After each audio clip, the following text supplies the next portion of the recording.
right. We are live, day 430. Today we're gonna have a little bit of fun. Every day I've been underwriting deals, but I said every 5 or 10 days, I want to do a little bit of content about the content I'm consuming and the lessons that I'm learning from all of these other folks about education, personal development. I mean, just it's just good to diversify what you learn every single day. And I try to learn one thing every single day. And my goal with this live and these lives going forward every 5 or 10 days is to take something that I listen to and learn from for 50 hour and a half, 2 hours, and distill that in 5 or 10 minutes because I think these lessons are really important. And I think they're going to be so impactful for whatever you want to do, especially if you care about affordable housing. And let's say you want to start your own podcast, right? Communication is going to be a huge piece of that process. So today, I watched this video by Vinh Giang, and he talks about his 13 years of communication skills knowledge in 53 minutes. And I'll highlight two things.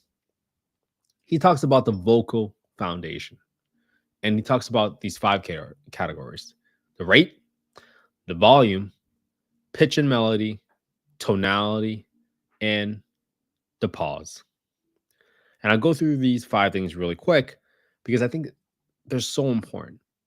Because how, let's take rate, for example. If you speak really fast and then you slow down, he categorizes a slowing down as a way for you to verbally highlight, especially if you're making a very important point.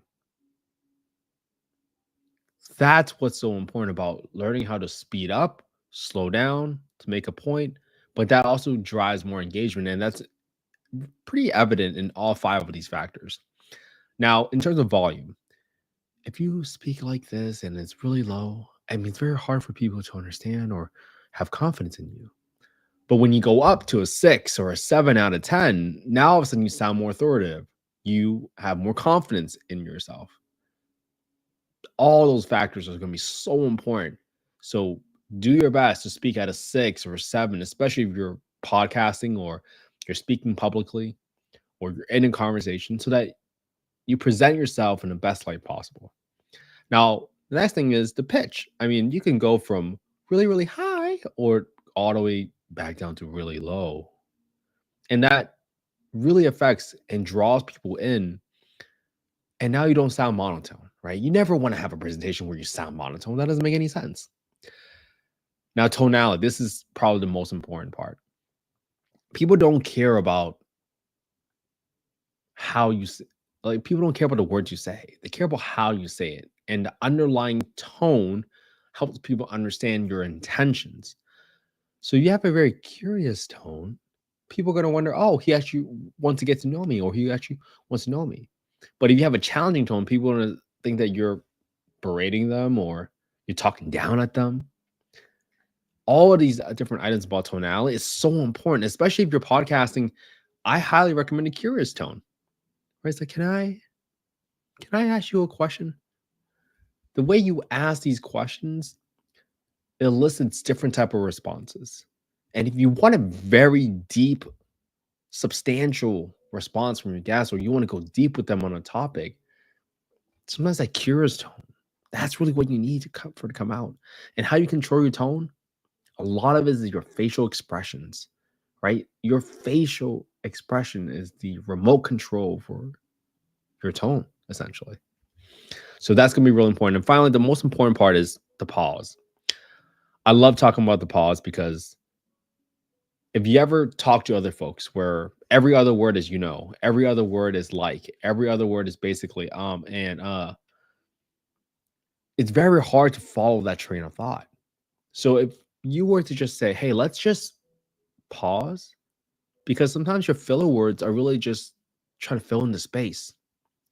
So number one is, if you ever want to get away from your filler words, the ums, the likes, the ands, the knows, just pause. And here's what really helped me. I've learned from another gentleman named John Maxwell that it's not your voice that's going to change someone. It's their inner voice.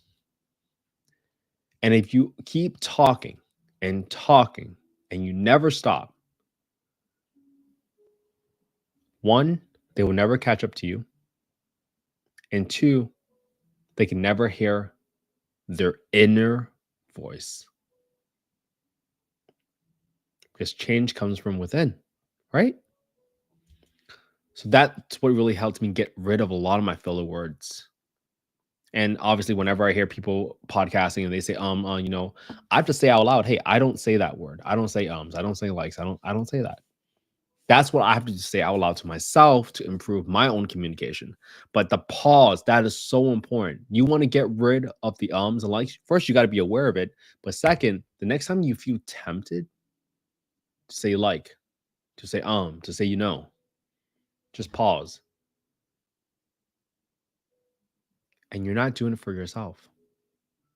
You're doing it for the person you are trying to help. That really helped me. And I hope that helps you get rid of your filler words. I hope that helps your message be way more impactful. And 3, I hope that gives you more confidence when you listen to yourself and you're not hearing yourself doing those filler words that just makes you sound less confident. When you say like and all the time, it's hard for people to follow your thought. You have a great message.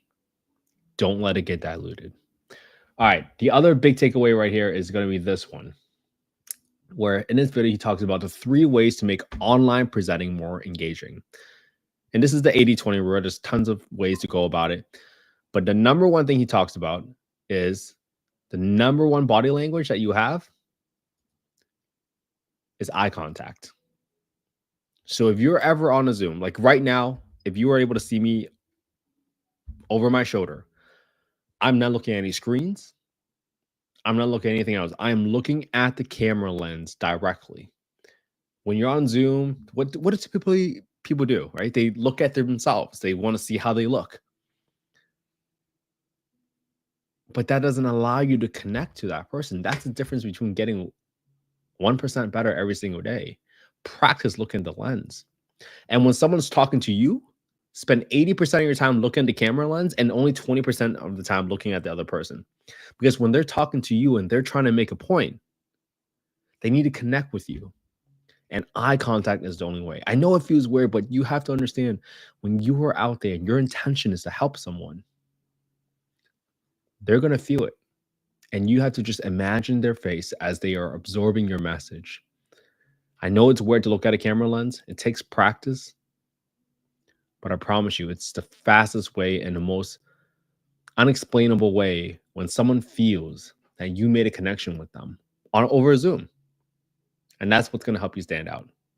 Finally, the last thing he talks about is all the best communicators, they all stand up. They stand because otherwise your energy is lower when you're sitting, right? So do your best to stand. And those are the top 3 things he talked about. And I thought those were really, really good. And finally, how to develop your communication style. He talks about finding the top 3 or 5 people. Hey, thanks, Dave. So glad to hear from you, man. Hope you had a happy Thanksgiving.